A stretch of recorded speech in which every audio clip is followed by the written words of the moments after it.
Hey guys, so let's say if you want to monitor your Apache HTTPD web engine with a Zabbix without installing anything additional on your Apache host. So in this video, I'm going to show you how you can actually do that. And for my just a testing purpose, I have a Zabbix 5.4.3 installed, and you can see the front end. It's absolutely empty without any customizations.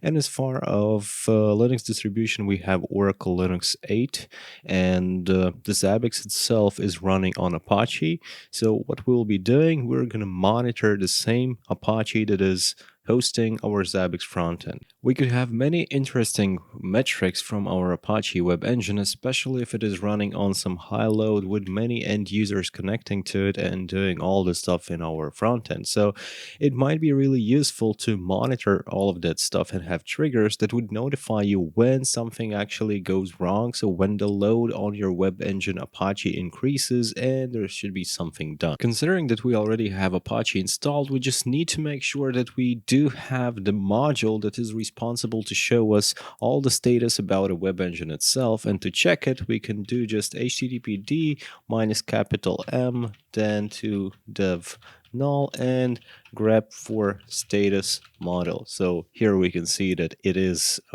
enabled and running on my Apache. So status module is shared. If it is not shared for you, then you can just check by going to etc httpd, and then you can search for mod underscore status s.o, where you will find this configuration file in which again you can find all of the modules that are coming with Apache. So maybe yours is commented out and that's why you don't see it as enabled. So just uncomment this line and restart the Apache. So when you have verified that you do have a mod status module, we still need to do one small adjustment to the default HTTPD configuration file, which is located in etc httpd and conf and httpd.conf. So open this text file with any text editor that you have, and basically anywhere in this file we can do it. In the bottom we need to add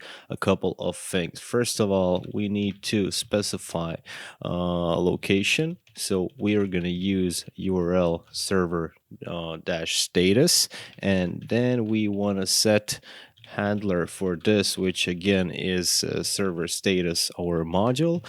Order on how we will handle the requests are first deny and then allow. So and deny from all and allow from. So here you want to define the IP address or a host name from which you want to actually accept these requests to the status of Apache, because obviously you don't want to serve all of the world the status of your web engine. So you want to have this information only internally. So that's why, at least for me, I will put the IP address of my virtual machine, therefore making sure that nobody else will actually be able to see that, and then we can just close the location.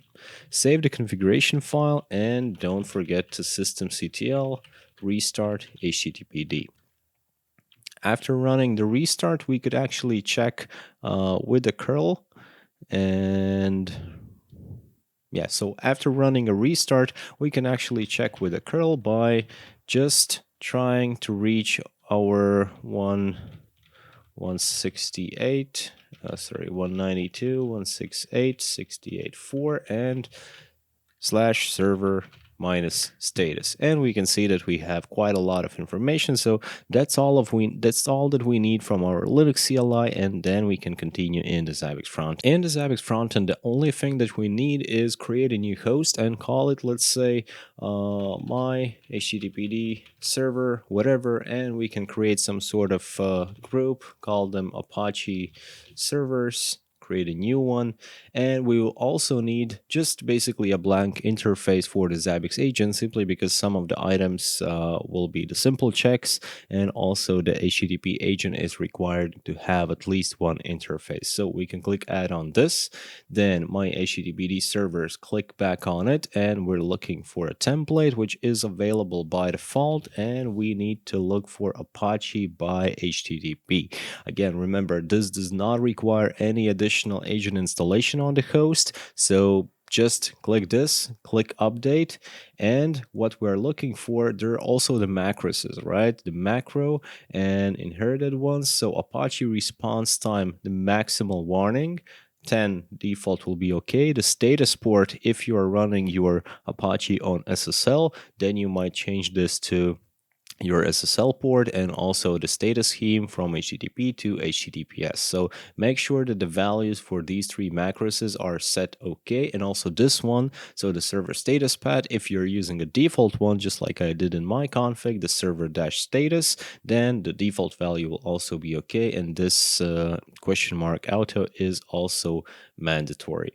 So after adding a template, we need to change one thing. At least I do it. Also depends from your network configuration. So you can see the interfaces is 127.0.0.1. And actually, if we would go to the items, so to get status one, we see that in the URL, it is using the host con macro, which is resolving as IP address of the interface. And if I will try to reach 127.0.0.1, it's not going to work, so I have to specify actually the IP address of my virtual machine, 68.4 update, and that's about it. So now we can go to the monitoring latest data, search for our Apache host or whatever else it was called, host group Apache servers, my HTTPD server, click apply, and we can see that code 403. This is because I initially did not fix the IP address of the interface on the host. So after you made a change, you can go again, execute now, and go back to the monitoring latest data, and now we can see that we actually are receiving all the data. So what sort of the items do we have here and how they actually work? To check that, we can go back to our host HTTPD server. We have 28 items, and we can see that there is one major one, the general item that is gathering the status. So basically what it is doing, it is requesting this and then processing all of this output that we are receiving from the HTTP request with the JavaScript pre-processing to actually transform those in the dependent items, where we can see like Apache uptime version, the workers logging, workers sending reply, starting up, and all of the additional information. Also, there is a low-level discovery rule that is discovering event npm discovery, additional metrics if event npm is used. So we have official documentation from the Apache where you can check whether or not this should be working for you. Also, of course, we have a triggers, and remember, for the triggers, make sure that the thresholds are matching your expectations for this template. So maybe you want to adjust them, maybe you want to add some new triggers, because, well, we have 28 items and only 5 triggers, so maybe you want to add more.